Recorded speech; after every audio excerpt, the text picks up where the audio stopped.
Welcome everybody to the today's discussion regarding the management of breast cancer. As we have told regarding some principles of treatment of breast cancers, we will continue the next part of the session. And today we will almost completely discuss regarding the management of the breast cancer.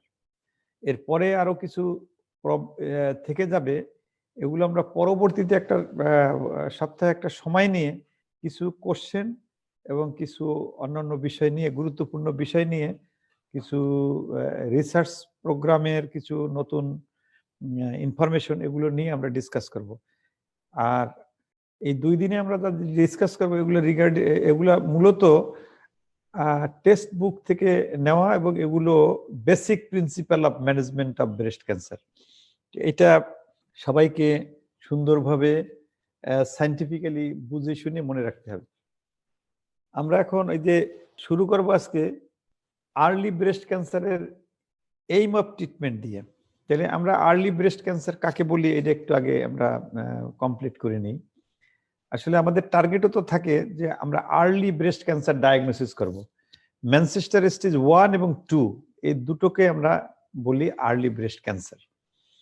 Early breast ক্যান্সারের ট্রিটমেন্টের aim থাকে আমাদের complete cure of the patient. এখানে যদি আমরা statistical data হিসাব করি, near about 97% in stage 1 and near about 93% in stage 2 আমরা পেশেন্টকে কিওর করতে পারি। অর্থাৎ 90% এর উপরে তো অবশ্যই। তাহলে যার জন্য এখানে একটা বিশাল বড় সংখ্যার রোগীকে আমরা ক্যান্সার কিওর করতে পারি যদি সে প্রপারলি ট্রিটমেন্টটা নেয়। তাহলে আমাদের উদ্দেশ্যই থাকবে আমরা ক্যান্সার কিওর করব পেশেন্টকে। এরপরে কিওর করব ঠিকই, কিন্তু কিওর করার জন্য আমরা কি করব? Control of local disease. আমরা এই ডিজিজটা তো এখনো লোকালাইজড, এই লোকাল ডিজিজটাকে আমরা কন্ট্রোল করব।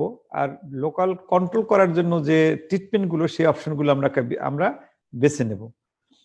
অনেক ক্ষেত্রে এই ট্রিটমেন্ট, কিছু ক্ষেত্রে ব্রেস্ট ট্রিটমেন্ট হলো ম্যাস্টেকটমি, কিছু ক্ষেত্রে অন্যান্য wide excision of the lump, আবার অনেক ক্ষেত্রে দেখা যাবে যে এক্সিলার আমরা ডিসেকশন করতে পারি। অর্থাৎ খুব সিম্পল ডিসেকশন থেকে শুরু করে একেবারে একটা ক্লিয়ারেন্স পর্যন্ত আমরা যেতে পারি। তা আমাদের এইম থাকবে এখানে যে লোকাল কন্ট্রোল করে আমরা ব্রেস্টটাকে কনজার্ভ করতে পারি কিনা। ব্রেস্ট কনজার্ভ করতে গেলেই আমরা তখন দেখবো যে তখন কনজার্ভিং সার্জারি যেগুলো আছে সেগুলো আমাকে করতে হবে। আর প্রিভেনশন অফ মেটাস্টাসিস, সেটার জন্য আমাদের কি অপশন আছে সেই অপশনগুলোকে আমাকে বেছে নিতে হবে। তাহলে আমরা মূলত আর্লি ব্রেস্ট ক্যান্সারের পেশেন্টদেরকে কিওর অথবা control, that is local control, আর কনজারভেশন অফ দ্য ব্রেস্ট, আমরা ব্রেস্টটাকে কনজার্ভ করে চিকিৎসার দিকে যাওয়া যায় কিনা সেটাও বিভিন্ন দিক বিচার বিশ্লেষণ করে দেখব, অ্যান্ড টু প্রিভেন্ট মেটাস্টাসিস। তো এইভাবে আমরা করতে পারি। আর প্ল্যান অফ ট্রিটমেন্ট যদি করি আর্লি ব্রেস্ট ক্যান্সারে, তাহলে সেখানে দেখা যায় যে আসলে লোকাল ট্রিটমেন্ট বলতে আমরা কিন্তু দুটো বুঝি। একটা হলো যে surgery, another is radiotherapy. Surgery করার পর রেডিওথেরাপি দেবো কি দেব না, সেটা আমাদের আবার বিভিন্ন ফ্যাক্টরের উপর নির্ভর করবে যে আমরা রেডিওথেরাপি দেব না। কারণ রেডিওথেরাপিরও কিছু সাইড ইফেক্ট অবশ্যই আছে, তো সেটা আমরা করতে পারি। কিন্তু এই দুটো দিয়েই আমরা কিন্তু লোকাল কন্ট্রোল করতে পারি।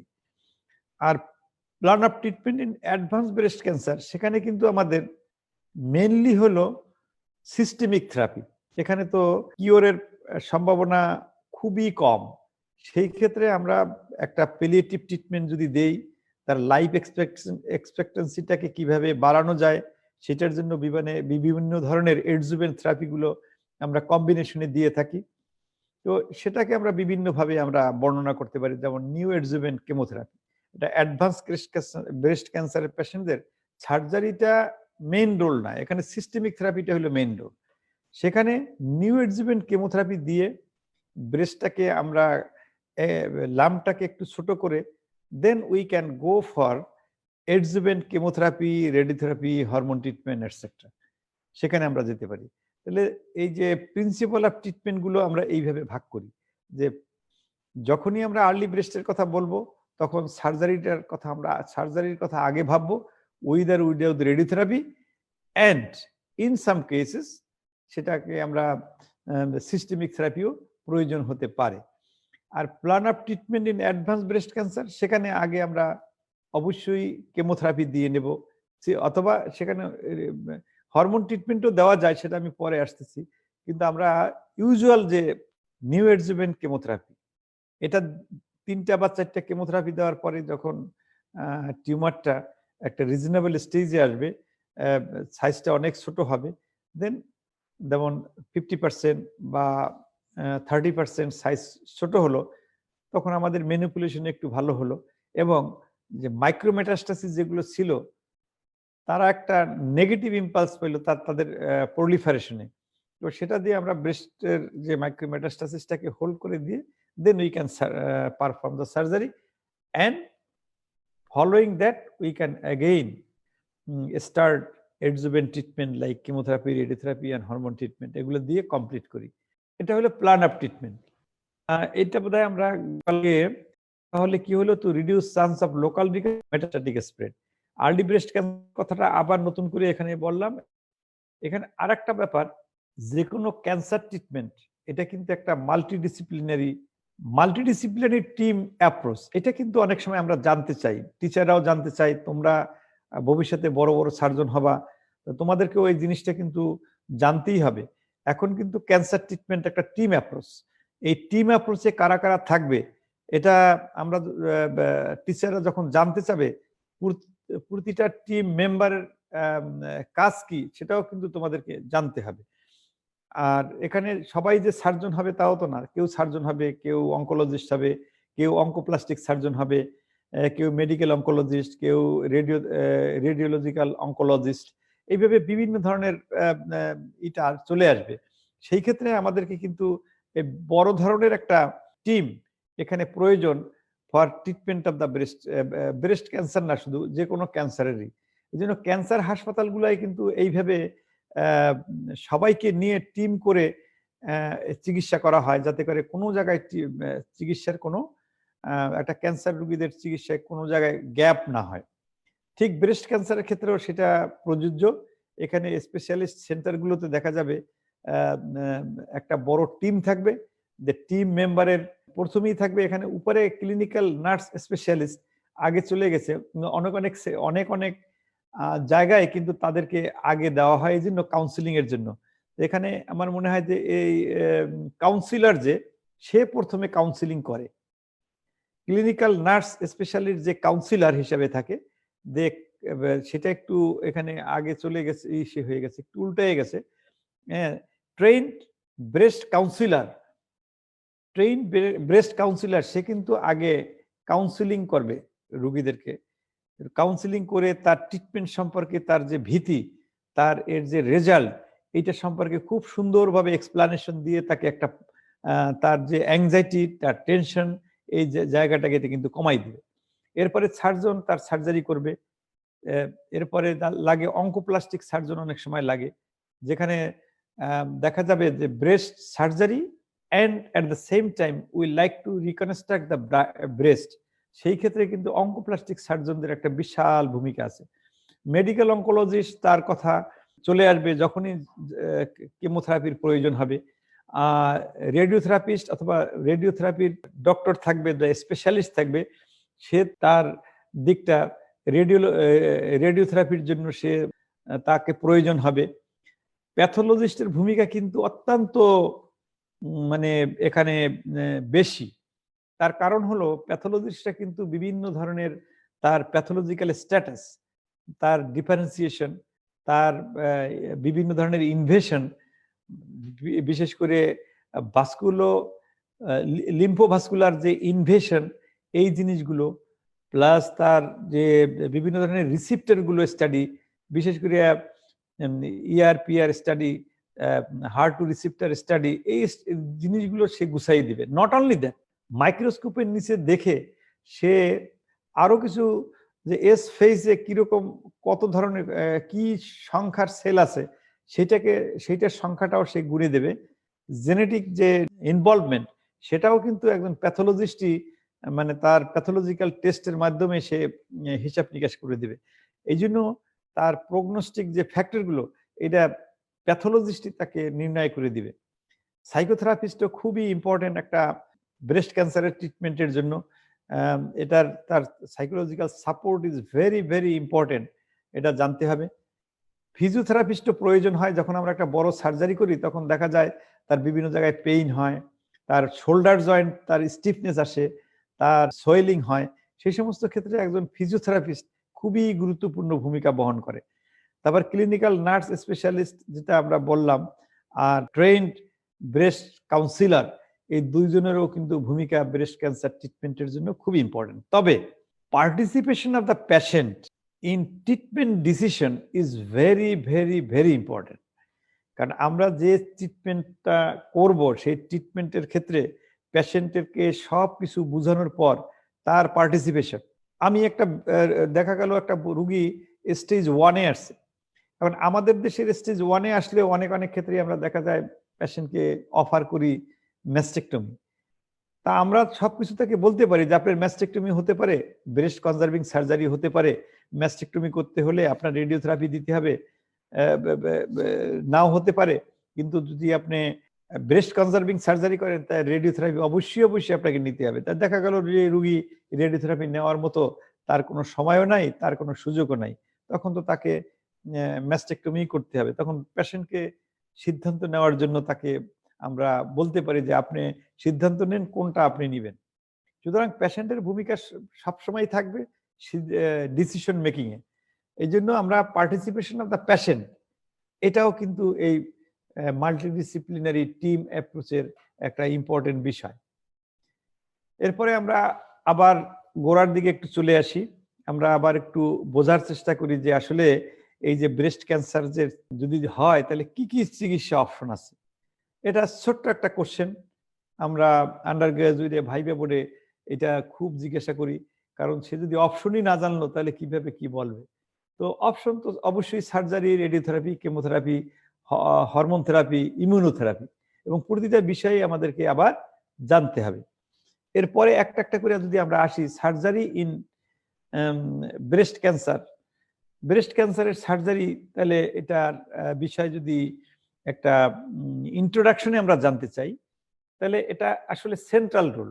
যে রোগীর সার্জারি করা যাবে অর্থাৎ অপারেবল ব্রেস্ট ক্যান্সার হবে, সে ক্যান্সার রোগীদের মধ্যে, ব্রেস্ট ক্যান্সার রোগীদের মধ্যে আমি মনে করব সে সৌভাগ্যবান।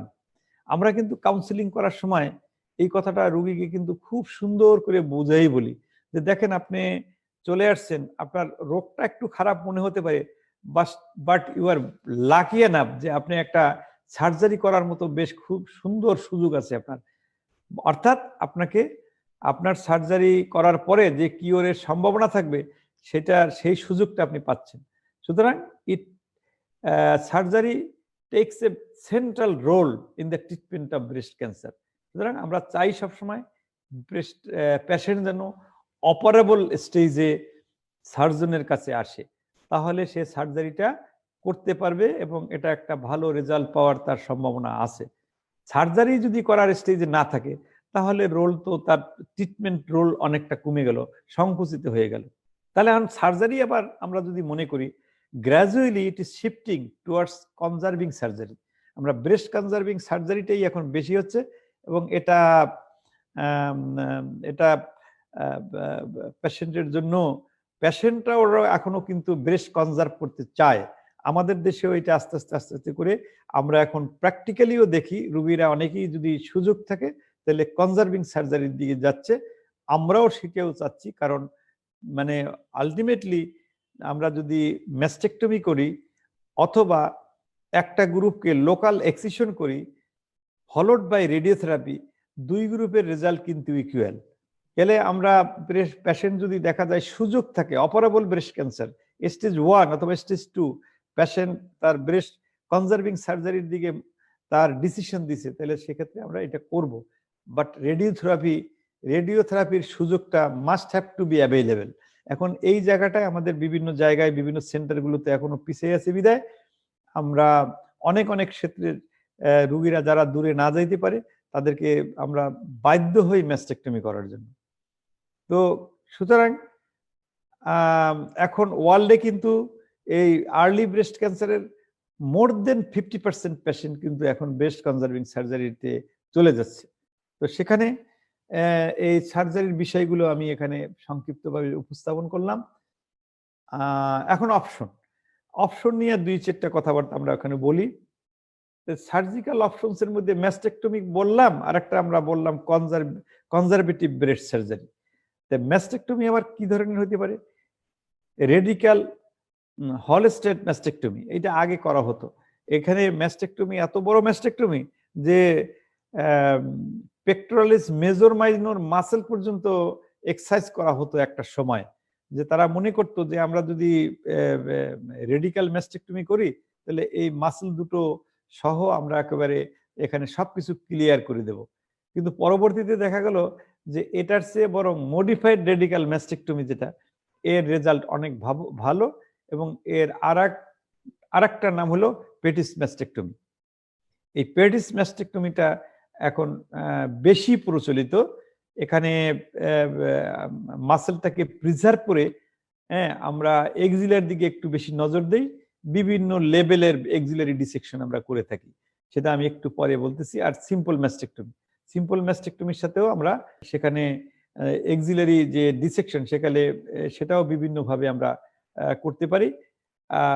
এই জন্য মডিফাইড রেডিক্যাল ম্যাস্টেকটমি আর সিম্পল ম্যাস্টেকটমি এইটাই এখন মোস্ট অফ দ্য কেসে আমাদের মানে মেইন চিকিৎসার অপশন হয়ে গেছে, যেখানে ম্যাস্টেকটমি আমরা করি। আর রেডিক্যাল ম্যাস্টেকটমি, হলস্টেট ম্যাস্টেকটমি এটা এখন আর করা হয় না, মডিফাইডটাই আমরা এখন করি।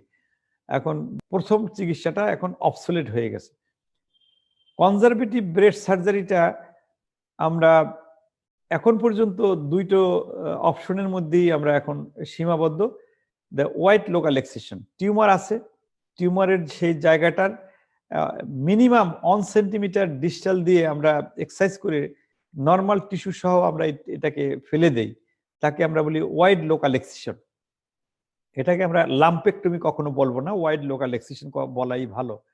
আর লাম্পেক্টমি এটা সাধারণত বিনাইন ব্রেস্ট টিউমারে আমরা করে থাকি।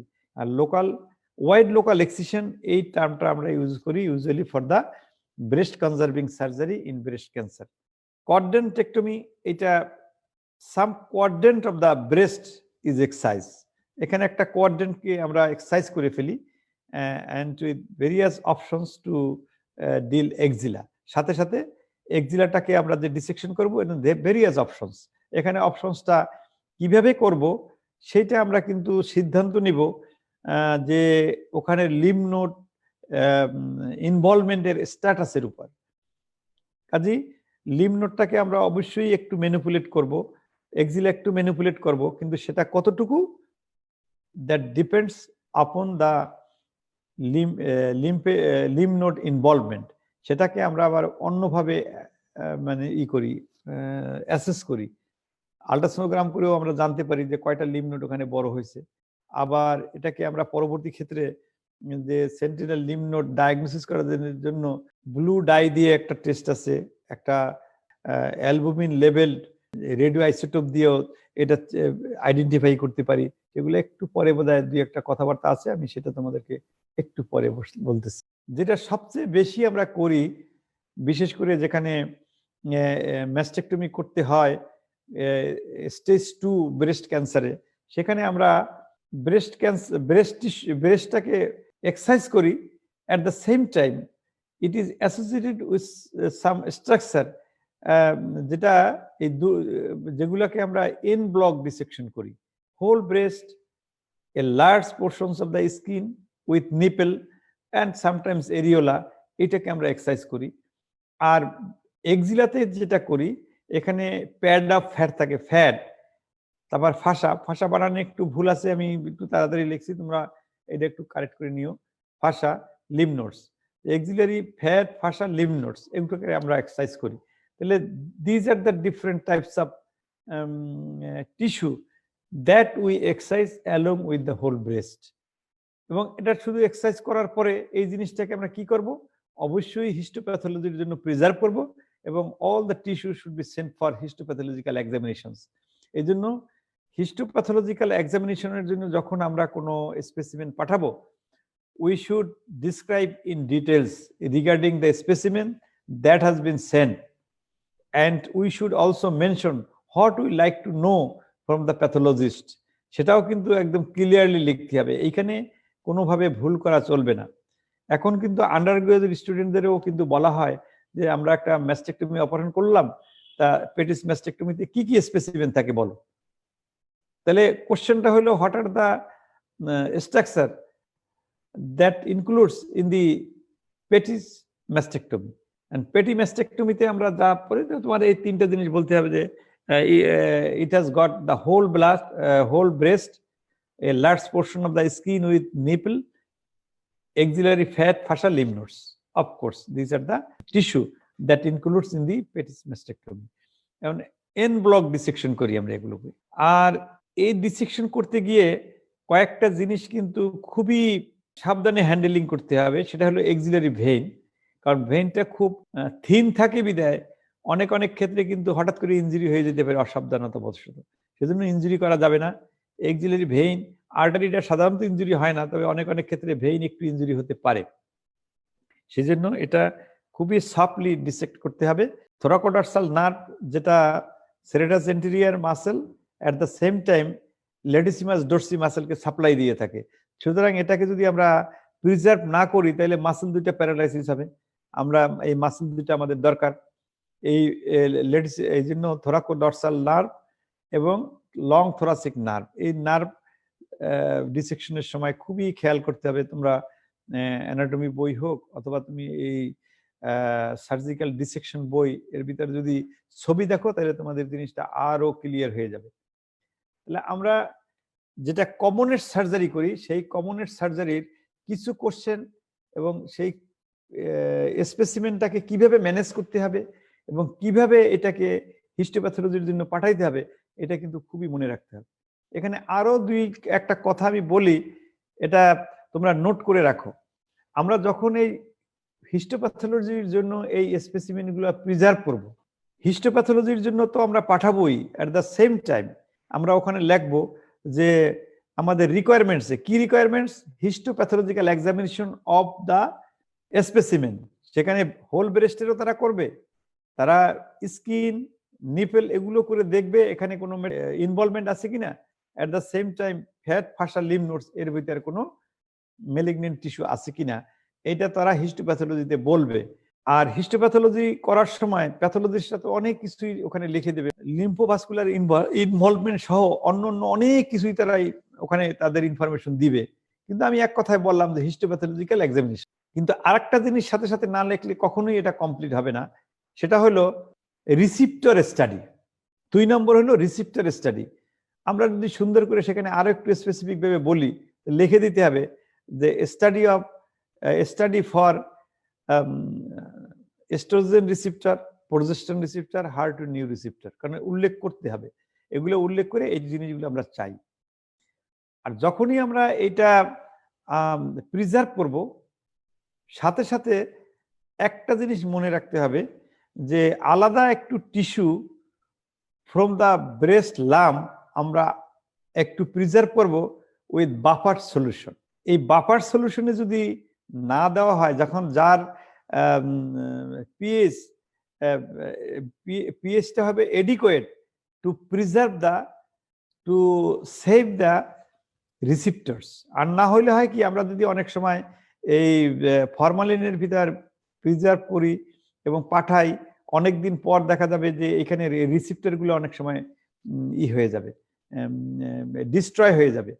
হয়তো আমাদের দেশে এখন পর্যন্ত আমরা বিভিন্ন পরীক্ষা নিরীক্ষায় দেখছি near about 75% of the patient has got oestrogen and progesterone receptor positive.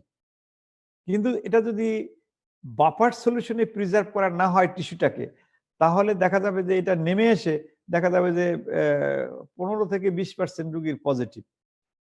সুতরাং এটা আমার নিজেরও একটা বড় স্টাডি, ইউরোপিয়ান একটা আমেরিকান একটা স্টাডির সাথে, অর্থাৎ ইন্টারন্যাশনাল ব্রেস্ট ক্যান্সার রিসার্চ ফাউন্ডেশনের সাথে আমি যৌথভাবে কাজ করে আমাদের দেশের এই রিসিপ্টের স্টাডি করে আমি দেখেছি যে যদি বাফার সলিউশনে প্রিজার্ভ করা না হয় স্পেসিমেন, তা সেখানে রিসিপ্টার কিন্তু পজিটিভটা নেগেটিভ চলে আসে অনেকগুলো পেশেন্টের, এবং 15 to 20% বেশি পেশেন্ট আমরা পাই না, যেখানে থাকার কথা 75% উপরে।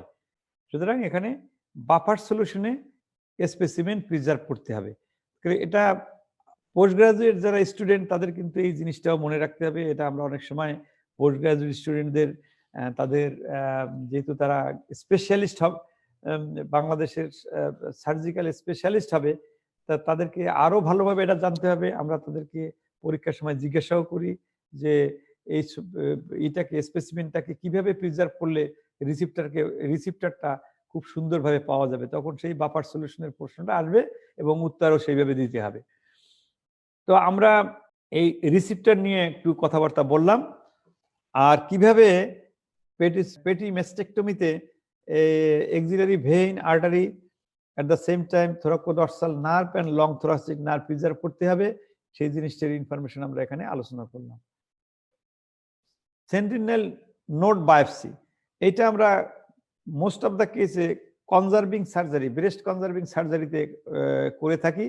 সেখানে আমরা এই সেন্টিনেল লিম্ফ নোডটাকে আইডেন্টিফাই করার জন্য ব্লু ডাই ইউজ করি। আমি নিজেও এটা প্র্যাকটিস করি এবং ব্লু ডাইটাই বেশি করি, কারণ রেডিও আইসোটোপ লেভেল অ্যালবুমিন এইটা আমাদের দেশে ওইরকম অ্যাভেলেবেল না, এবং করাও করতে হলে আবার গামা ক্যামেরা প্রয়োজন হবে, সেটাও অ্যাভেলেবেল না, যার জন্য ব্লু ডাই দিয়ে আমি টেস্ট করি। এবং আমি দেখেছি যে it is a very good practice to identify the sentinel lymph node. যখনই আমি আইডেন্টিফাই করে ব্রেস্টকে এই যে সেন্টিনেল লিম্ফ নোডকে এক্সপোজ করব, ডিসেক্ট করব, এই সেন্টিনেল লিম্ফ নোড যদি আমাদের ফ্যাসিলিটিস আর অ্যাভেলেবেল, সেই সমস্ত বড় সেন্টারগুলো, স্পেশালিস্ট সেন্টারগুলোতে কি করে ফ্রোজেন সেকশন অ্যানালাইসিস করা হয় এই লিম্ফ নোডটাকে, দেন তারা বলতে পারে যে এটার ভিতরে ক্যান্সার আছে কি নাই, তাহলে আমরা অন স্টেপ অ্যাহেড লিম্ফ নোডটিকে ডিসেকশন করতে পারি। তখন দেখা যাবে যে আমরা এক্সিলাই ক্লিয়ারেন্সের জন্য আমরা পরবর্তীতে আরেকটু এক্সিলাই ডিসেক্ট করতে পারি। তো সেটার সিদ্ধান্ত নেওয়ার জন্য আমরা এই ফ্রোজেন সেকশন অ্যানালাইসিস অথবা টাচ ইমপ্রিন্ট সাইটোলজি, এ দুটোই খুব ইনস্ট্যান্ট করা হয়। প্যাথোলজিস্ট প্রেজেন্ট থাকে অপারেশনের ওই জায়গায়, তারা দেন এই টেস্টটা করে মাইক্রোস্কোপের নিচে দিয়ে রেজাল্ট দিতে পারে উইদিন আওয়ার। হয়তো সার্জিক্যাল টিমকে একটু অপেক্ষা করতে হয় for the decision from the pathologist. তা আমরা সেইভাবে কিছু বিষয় এখানে আসে।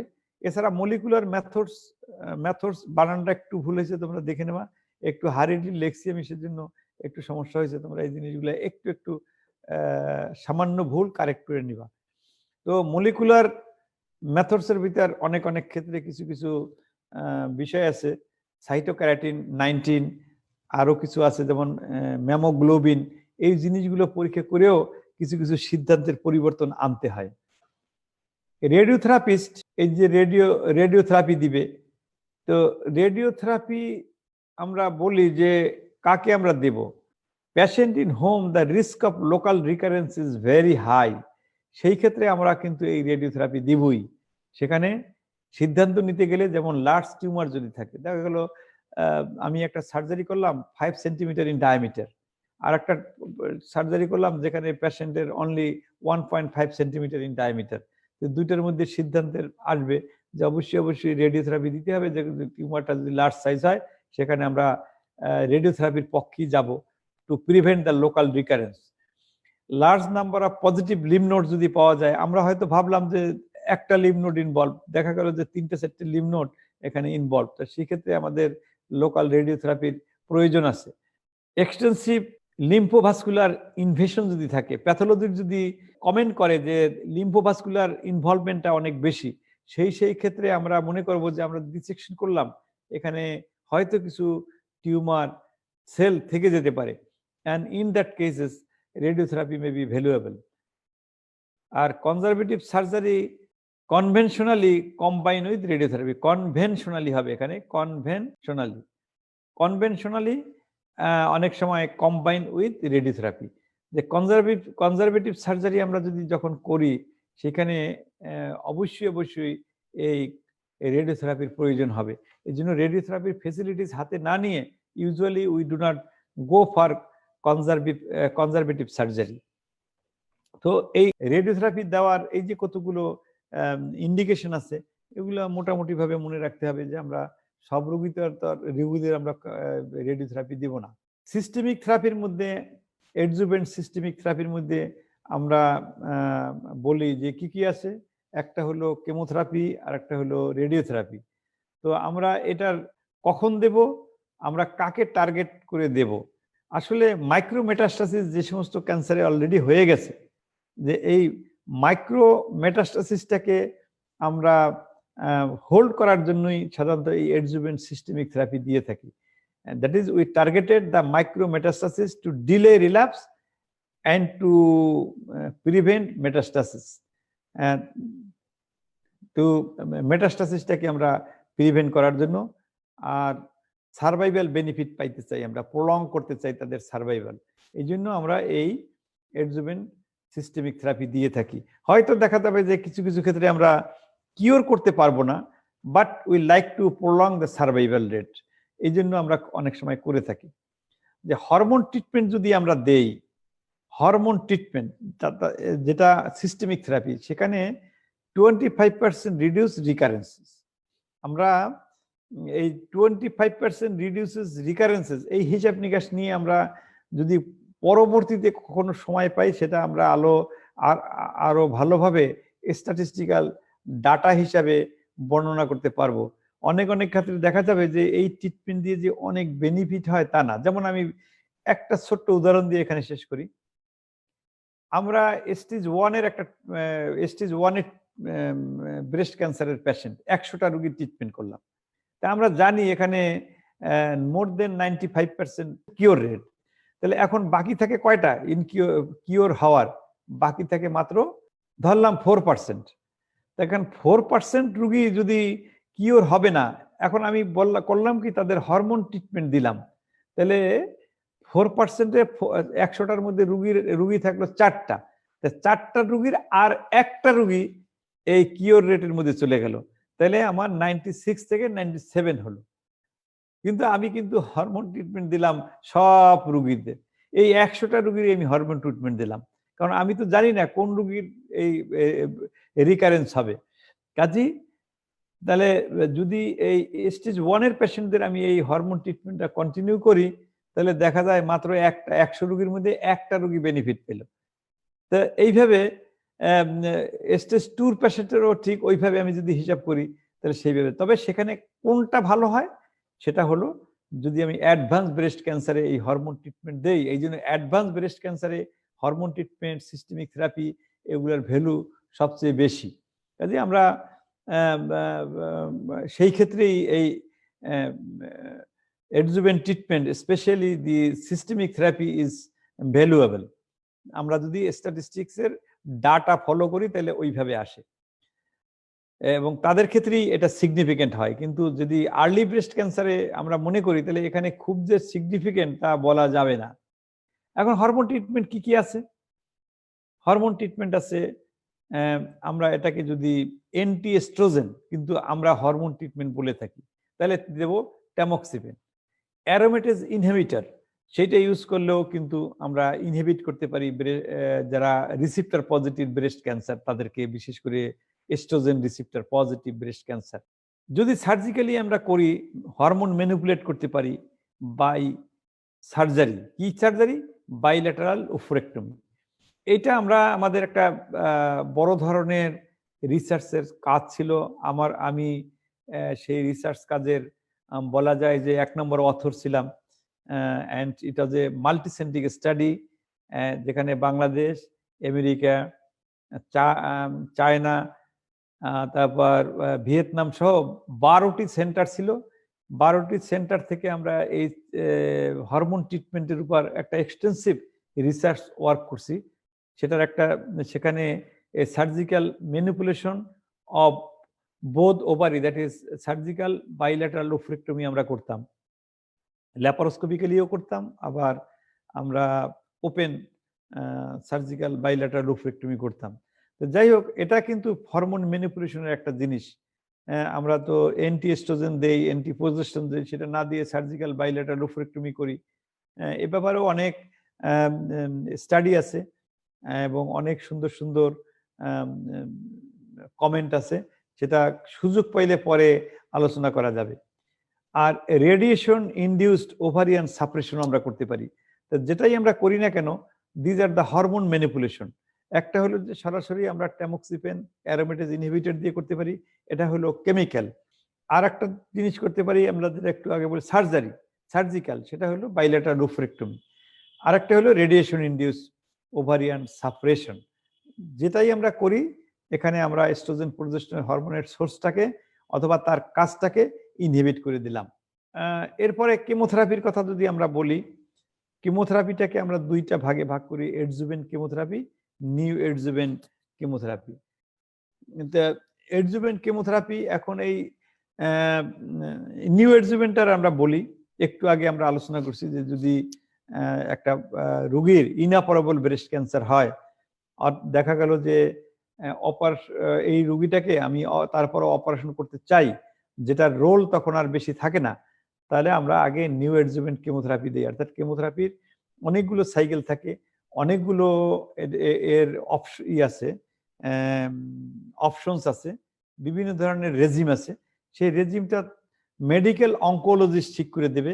যেমন আমি একটা রেজিম নিয়ে একটু কথা বলি, সিএমএফ, সাইক্লোফসফামাইড একটা ড্রাগ, সেটা মেথোট্রাক্সেট আর একটা ড্রাগ, আর এফ মানে 5-ফ্লুরোইউরোসিল, এই তিনটে দিয়ে একটা, এটা অনেক আগ থেকে এই রেজিমটা চলে আসতেছিল এবং এই রেজিমটা এখনো বাংলাদেশের গরিব রোগীদের জন্য খুবই সস্তা একটা রেজিম, এরকম হতে পারে। আবার আছে ফ্যাক, 5-ফ্লুরোইউরোসিল, অ্যাড্রিনোমাইসিন, এরকম। এইভাবে আমরা বিভিন্ন ধরনের রেজিম আছে। আবার অনেক অনেক আধুনিক ওষুধ চলে আসছে যেগুলোর সাইড ইফেক্ট একটু কম, সেই ওষুধ দিয়েও বিভিন্ন ধরনের রেজিম তৈরি করা হয়। কাজে এটা মেডিকেল অঙ্কোলজিস্টদের কাজ। তারা এই জিনিসগুলো আরো ইলাবোরেটলি তোমাদেরকে যখন পড়াবে, তখন তারা যদি বলতে চায় তাদের কাছ থেকে একটু শুনেও নেবা, বুঝে নেবা। তবে আমরা যারা সার্জারির ডাক্তার, তাদেরকে অবশ্যই প্রিন্সিপালটা জানতে হবে যে কোন রোগীর কেমোথেরাপি লাগবে। আমি এখন সার্জারি করতে যাব না, আমি মেডিকেল অঙ্কোলজিস্টের কাছে পাঠাবো, তো সেই রোগীটাকে তারা সিস্টেমিক কেমোথেরাপি দেবে। আমরা অনেক সময় হিসাব নিকাশ করে দেখলাম যে এই পেশেন্টটার একটা ইনঅপারেবল ক্যান্সার, আগে নিউ এডজুভেন্ট কেমোথেরাপি দিয়ে সার্জারি করতে হবে, তখন আমরা তাদের কাছে পাঠাই। অথবা একসাথে বসে আমরা মাল্টিডিসিপ্লিনারি অ্যাপ্রোচের মাধ্যমে এটা সিদ্ধান্ত হবে কোন রোগী কোন দিকে আগে যাবে, তারপরে আমরা তার চিকিৎসাটা করব। আর এডজুভেন্ট কেমোথেরাপিটা হলো, আমি সার্জারি করলাম, এরপর এডজুভেন্ট যে থেরাপিগুলো দেই, সেটা রেডিওথেরাপি হতে পারে, সেটা কেমোথেরাপি হতে পারে, হরমোন ট্রিটমেন্ট হতে পারে, these are the adjuvant treatment. এই এডজুভেন্ট ট্রিটমেন্টের মধ্যে কেমোথেরাপি হলো একটা place a very vital role. আমরা এই জিনিসগুলো কিন্তু একটু জেনে নেব। এখানে হরমোন ট্রিটমেন্টে যেমন 25% রিকারেন্স রেট কমায়, ঠিক সেই রকম কেমোথেরাপিতেও কিন্তু বিভিন্ন স্টাডিতে দেখা গেছে রিকারেন্স রেটটা ওইরকম অনলি 25% রিকারেন্স রেট কমায়। এই জন্য আর্লি ব্রেস্ট ক্যান্সারে অনেক ক্ষেত্রে আমরা এই কেমোথেরাপিটাকে অ্যাভয়েড করি, কারণ আর্লি ব্রেস্ট ক্যান্সারে এমনি কিওর রেটই তো দেখা গেল 90%-এর উপরে। এখন 96% যদি কিওর রেট হয়, আর 4টে রোগীর জন্য আমরা সব রোগীকে যদি টক্সিক ড্রাগ দেই, মাত্র একটা রোগী বেনিফিটেড হবে। সেই জন্য আমরা অনেক ক্ষেত্রে একটু হিসাব নিকাশ করে, রোগীরা যদি না নিতে চায়, রোগীর যদি ওই রকম ভাবে হাই রিস্ক ফ্যাক্টর যদি না থাকে, তাহলে আমরা তাদেরকে কেমোথেরাপি অ্যাভয়েড করি। এরপরে আমরা একটু আলোচনা করতে চাই যে ব্রেস্ট ক্যান্সারের রোগীদের অপারেশন তো আমরা করি, হ্যাঁ, আর অপারেশনের আগেও এই ব্রেস্ট ক্যান্সার দিয়ে, অর্থাৎ ক্যান্সার সেলগুলো লিম্ফেটিক অবস্ট্রাকশন করতে পারে। এই লিম্ফেটিক অবস্ট্রাকশনের জন্য কিছু প্রবলেম হয়। হ্যাঁ, যেটা ক্লিনিক্যালি আমরা ডায়াগনোসিস করি তার মধ্যে একটা আছে PUD orange appearance. PUD orange appearance, it is the appearance of the skin. এখানে মানে আমরা সহজ ভাষায় যদি বলি, সহজ করে যদি আর বলতে চাই, যে কমলা লেবুর যে খোসা, ওইটার একটু যারা একটু গ্লেসিক যে কমলা লেবুগুলো আছে, গ্লেসিক কমলা লেবুগুলোর খোসাটা যেরকম, সেই রকম দেখতে যখন চামড়াটা হয়, কারণ চামড়াটা যদি ইডিমাটাস হয়ে যায় তাহলে তার ভিতরে যে সুয়েট গ্ল্যান্ড যেখানে যেখানে আছে সেই জায়গাগুলো কিন্তু ভিতরের দিকে বসে যায়, আমরা বলি dimpling. There is dimpling of the site of attachment of the sweat glands with the oedematous, with the oedema of the skin. That is skin যখন ইডিমাটাস হয়ে যাবে, at the site of attachment of the sweat glands there is dimpling and it looks like the orange. এই যে অরেঞ্জের যে উপরের যে covering সেটার মতো দেখাই বিদায় এটাকে আমরা বলি পিউডি অরেঞ্জ অ্যাপিয়ারেন্স। এটা লিম্ফেটিক অবস্ট্রাকশন, অর্থাৎ কিউটিনিয়াস যে লিম্ফেটিক ভেসেল থাকে সেই লিম্ফেটিক ভেসেলের অবস্ট্রাকশনের জন্য এটা হয়ে থাকে। সাবডার্মাল যে লিম্ফেটিক ভেসেলগুলো থাকে তার অবস্ট্রাকশনের জন্য এটা হয়ে থাকে। লিম্ফোসার্কোমা, লিম্ফেনজিও সার্কোমা, এটা কিন্তু অনেক সময় আমরা বলি যে আমরা এক্সিলাতে যদি এক্সটেন্সিভ ডিসেকশন করি, এখানে লিম্ফেটিক যে ভেসেলগুলো, সেই লিম্ফেটিক ভেসেলগুলো ইনজুরি হয়, লিম্ফেটিক ড্রেনেজের মারাত্মক রকম ইম্পেয়ারমেন্ট হয়। অনেক ক্ষেত্রে যদি এর উপর আবার রেডিওথেরাপি দেওয়া হয় তাহলে ফার্দার ইনজুরি হয়। তাহলে এই ইনজুরি হওয়ার জন্য অনেক রোগী দেখবা যে বিশাল বড় সোয়েলিং নিয়ে আসে রেসপেক্টিভ আর্ম, ইপসিলেটারাল আর্ম, সাংঘাতিক সোয়েলিং হয়। এই সোয়েলিংটা এত বেশি হয় অনেক সময়, এটাকে আমরা বলি লিম্ফেনজিও সার্কোমা। এটা তাহলে এইভাবেই আমরা তার এই সোয়েলিংটাকে মানে এইভাবে বর্ণনা করি। আর অনেক সময় স্কিনের আরেকটা চেঞ্জ হয়, there may be have some multiple nodules over the skin of the site of operations of breast cancer. এবং মাল্টিপল এই যে নোডুলস গুলা দে বিকাম স্টাডেড, এবং স্টাডেড হয়ে বিভিন্ন জায়গায় এমন হয় যে তাদেরকে বলা হয় cancer in cuirasse. Cancer in cuirasse মানে অনেক ক্ষেত্রে যুদ্ধে ব্যবহার করার জন্য অনেকে যে গায়ে এক ধরনের পোশাক পরে, ওই পোশাকের মতো দেখতে বিদায় এটারে অনেক সময় বলা হয় যে ক্যান্সার ইন কিউরেসি। এরা যুদ্ধক্ষেত্রে যারা তাদের বুক প্রিভেন্ট করার জন্য এক ধরনের পোশাক পরে সেই রকম দেখতে। এবং এটার সাথেও কিন্তু there may have some involvement of the lymph nodes and gross swollen of the arm, এটাও হয় অনেক সময়। এই দুটো একসাথে কিন্তু অনেক সময় থাকতে পারে। এইটা লিম্ফেটিক অবস্ট্রাকশনের আর একটা রূপ, along with some nodules over the skin at the site of mastectomy. আমাদের এরপরে আর 2-4টা কথাবার্তা বলে আমরা আজকের ক্লাসটা একটু শেষের দিকে আমরা চলে আসছি। আমরা যাব, যেমন ব্রেস্ট রিকনস্ট্রাকশনের দিয়ে একটা কথা বলবো। এখন আধুনিক যুগে কিন্তু অনেকেই ম্যাস্টেকটমি করার পর রোগীরা প্রায় কোশ্চেন করবে যে আমার ব্রেস্ট তো ফেলে দেওয়া হলো, এটা রিকনস্ট্রাকশন করা যায় কিনা। অ্যান্সার অবশ্যই এইটা রিকনস্ট্রাকশন করা যায়। এটা একটা করা যায় নিজের টিস্যু দিয়ে, আর একটা করা যায় ইমপ্ল্যান্ট দিয়ে। টিস্যু দিয়ে যদি আমরা করি, লেটিসিমাস ডোরসি মাসল থাকে পিছনের দিকে, ওই মাসলটা দিয়ে যদি ফ্লাপ করে আমরা সিউডো ব্রেস্ট আমরা বানাই দিই, তাই পেশেন্টের কিন্তু কিছুটা তার যে সাইকোলজিক্যাল ডিপ্রেশন অনেকটা কাভার হয়। এটা আমরা at the time of primary operation করতে পারি।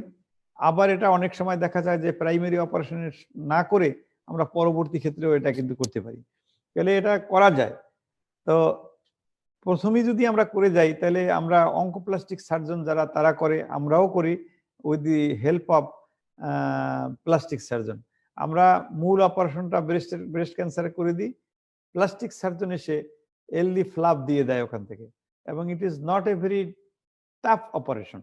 It is very simple operation, and for a plastic surgeon it is very easy to perform. আমরা যেরকম একটা গল ব্লাডার অপারেশন করি, একটা অ্যাপেন্ডিক্স অপারেশন করি এবং এটাকে আমরা খুব স্বাচ্ছন্দ্যের সাথে খুব ইজি করি, ঠিক সেই রকম একজন প্লাস্টিক সার্জন এলডি ফ্ল্যাপ বা ট্রাম্প ফ্ল্যাপ এগুলো ইজিলি করে দিতে পারে। তবে আমি মনে করি এলডি ফ্ল্যাপটাই বেশি সুইটেবল এবং পড়তেও ইজিয়ার। ট্রাম্প ফ্ল্যাপটা একটু অ্যাবডোমিনাল ডিসফিগারেশন করতে পারে, অনেক সময় অ্যাবডোমিনাল উইকনেস করতে পারে, এই জন্য এটার চেয়ে এলডি ফ্ল্যাপটাই একটু বেশি পপুলার। এছাড়া আছে সিলিকন জেল ইমপ্লান্ট। অপারেশনের সময় পেক্টোরালিস মেজর মাসেলের নিচে এই সিলিকন জেল ব্যাগ দিয়ে ব্যাগকে ইমপ্লান্ট করা হয়।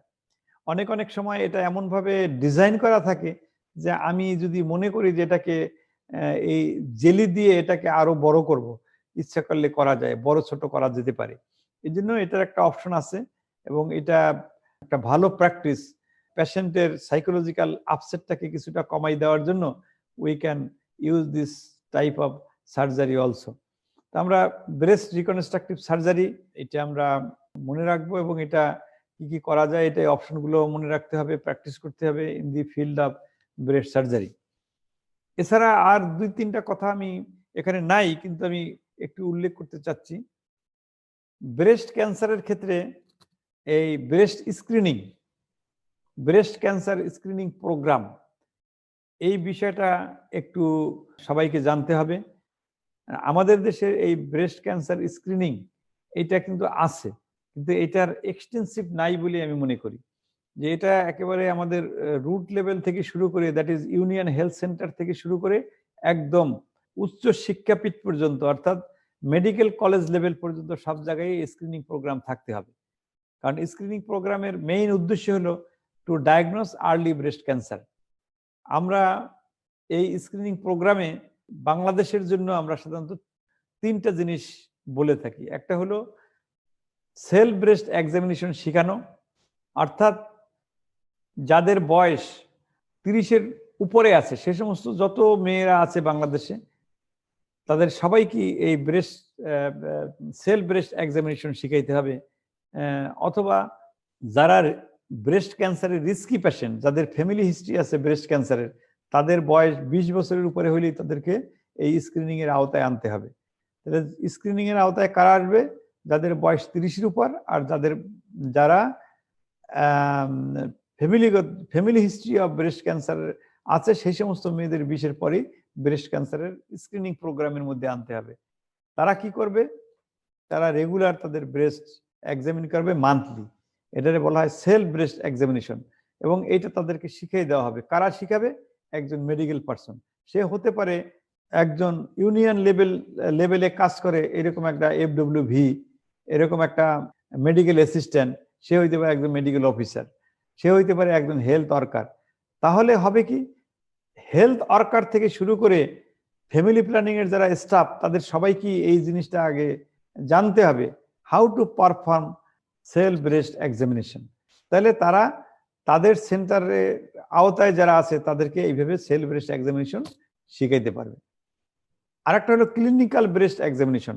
একজন ক্লিনিশিয়ান যে জানে how to examine the breast, সে করবে কি প্রতি বছর একবার করে এই যারা রিস্কি পিপল আছে তাদেরকে ব্রেস্ট এক্সামিন করে তার ওই একটা কার্ড থাকবে, সে কার্ডে লিখে দিবে যে we have examine the breast and found normal, এবং তার সিগনেচার দিয়ে দিবে। তাই প্রতি বছরে সে একবার করে ক্লিনিক্যাল ব্রেস্ট এক্সামিনেশন করাবে যারা এই এখন রিস্কি পিপল, আর সে নিজে প্রতি মাসে একবার করে ব্রেস্ট এক্সামিন করবে। এটার ইন ডিটেলস তোমরা জেনে নিবা, এটা বিভিন্ন জায়গায় আছে, এমনকি তুমি ইন্টারনেট থেকেও শিখে নিতে পারো। আমার মনে হয় এই স্ক্রিনিং প্রোগ্রামটা শেখা খুবই জরুরি। আর হলো ম্যামোগ্রাফি। ম্যামোগ্রাফি এটা আমাদের দেশে ওইভাবে রুট লেভেল পর্যন্ত নাই, তবে যারা শহরের ফেসিলিটিস ভোগ করে তারা প্রতি বছর যাদের বয়স 40-এর উপরে তারা একবার ম্যামোগ্রাফিক এক্সামিনেশন করতে পারে to identify the impalpable breast cancer, that is carcinoma situ যেটা আছে, কার্সিনোমা ইন সিটু, এটাকে তো এইভাবে স্ক্রিনিং প্রোগ্রামে না নিয়ে আসলে, অর্থাৎ ম্যামোগ্রাফি না করলে তো বোঝা খুব কঠিন। এই জন্য যারা আরো বেশি রিস্কি, 40-এর উপরে বয়স, তাদেরকে আমরা এটা করব। তো এইভাবে আমরা 3টা জিনিস, একটা সেল ব্রেস্ট এক্সামিনেশন, একটা ক্লিনিক্যাল ব্রেস্ট এক্সামিনেশন, আর একটা আমি বললাম যে রুটিন ম্যামোগ্রাফি, এই এইটা আমাদের এই ব্রেস্ট ক্যান্সার স্ক্রিনিং প্রোগ্রামের মধ্যে পড়বে। এই জিনিসটা সবাইকে জানতে হবে। আর লাস্টলি ফ্যামিলিয়াল ব্রেস্ট ক্যান্সার, এইটা বলেই আমি আজকের ক্লাসটা এখানে শেষ করব। পরবর্তীতে যদি তোমরা ইন্টারেস্টেড হও, আমি কিছু recent advance in the field of breast cancer নিয়ে একটু আলোচনা করব। সেখানে অনেক বিভিন্ন ধরনের নতুন নতুন ট্রিটমেন্ট প্ল্যান, ট্রিটমেন্ট মডিফিকেশন, বিভিন্ন ধরনের আরো রিস্ক ফ্যাক্টর নিয়ে আলোচনা করা, রিসার্চের কিছু রেজাল্ট, এগুলো নিয়ে আলোচনা করা যাবে। অ্যাট দ্য সেম টাইম আমি কিছু তোমাদেরকে কোশ্চেন থ্রু করে দেবো, ওটা তোমরা নিজেরা সলভ করবা। তো সেটা আমার মনে হয় যে একটা সপ্তাহখানেক সময় নিয়ে আর একটা ক্লাস আমি এটার উপর নিব। তো ফ্যামিলিয়াল ব্রেস্ট ক্যান্সার বলতে আমরা যে জিনিসটা বুঝি, আমরা জানি যে ব্রেস্ট ক্যান্সার যে কোনো ক্যান্সারই হোক, it is the disease of জিন। এখন এই ব্রেস্ট ক্যান্সারের জিন নিয়ে যদি আমি কথা বলি, তাহলে কি কি জিন আমরা এখানে কনসিডার করে থাকি। তাহলে বিশেষ করে 2টো জিন এই ব্রেস্ট ক্যান্সারের জন্য দায়ী, এটা প্রমাণিত সত্য। তার ভিতর একটা জিন যেটা প্রথম আবিষ্কার হয়েছে সেটার নাম দেওয়া হয়েছে BRCA1 জিন, এবং এটা ক্রোমোজোম 7-এর লং আর্মে পাওয়া যায়, ওখানে আইডেন্টিফাই হয়েছে।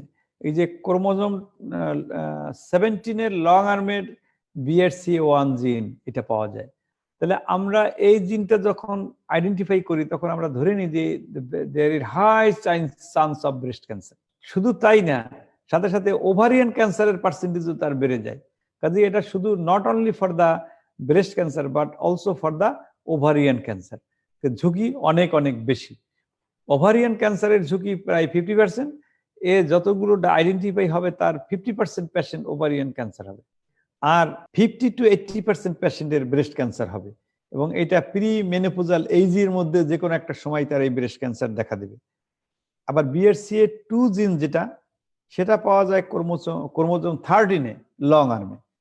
তাই 13-এর লং আর্মে BRCA2, সেটাও কিন্তু এই ব্রেস্ট ক্যান্সারের জন্য মানে দায়ী। এবং দুটোই আমরা বলি যে autosomal dominant disease, autosomal dominant disease. কিন্তু আমি যদি অ্যাজ এ হোল পার্সেন্টেজ করি, সেটা কিন্তু আবার দেখা যাবে যে এমন কিছু না।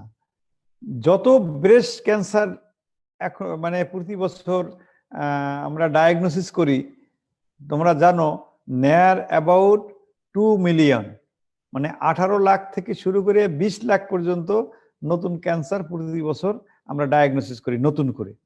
তাহলে এই গ্লোবালি, তাহলে এর 5% অফ দ্য ক্যান্সার যাদের মধ্যে এই 2টা জিন থাকে, তাহলে এখন 5%-এ কয় লাখ এসে দাঁড়ায়, তুমি এখন হিসাব করলে নিজেই বুঝতে পারবা যে কয়টা পেশেন্ট এর মধ্যে এই জিন আছে।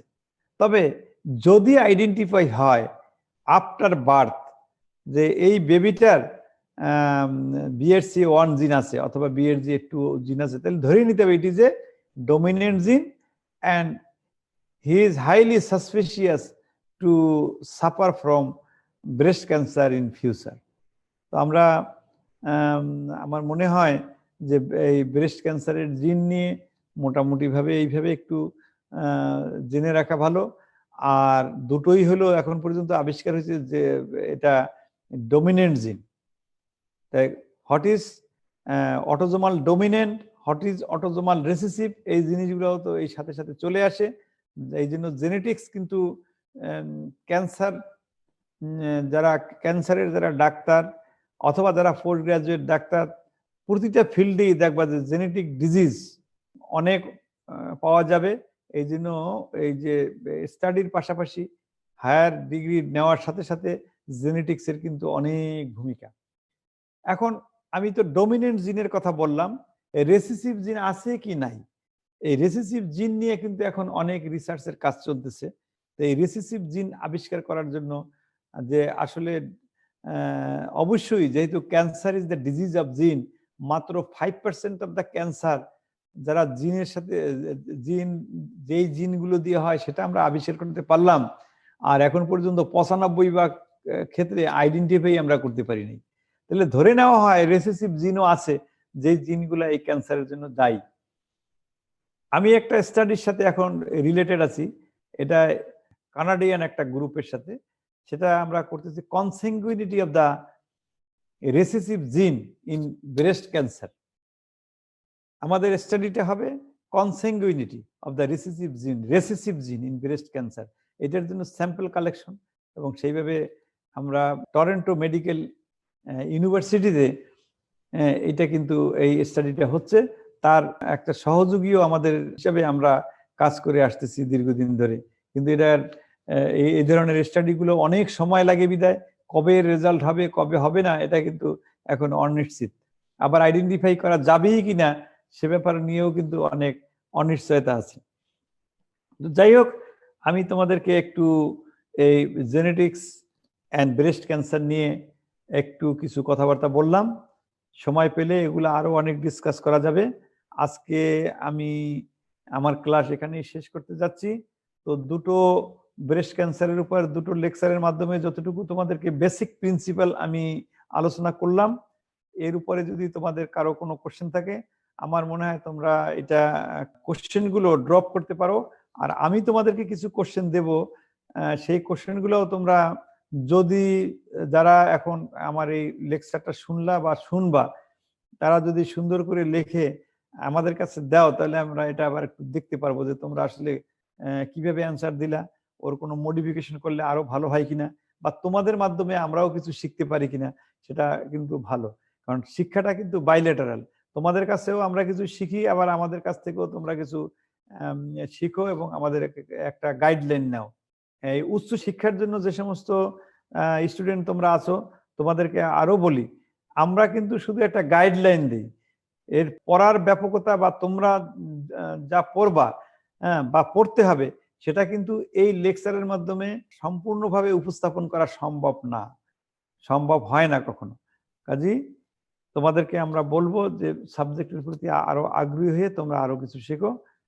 তো আজকে এই পর্যন্ত, ধন্যবাদ সবাইকে। আমি জেনেসিস যে লেকচার ক্লাস নেওয়ার জন্য আমার সুযোগ করে দিল, আমি জেনেসিসের মাধ্যমে তোমাদের সবাইকে আবার শুভেচ্ছা জানিয়ে আজকের ক্লাস এখানে শেষ করলাম।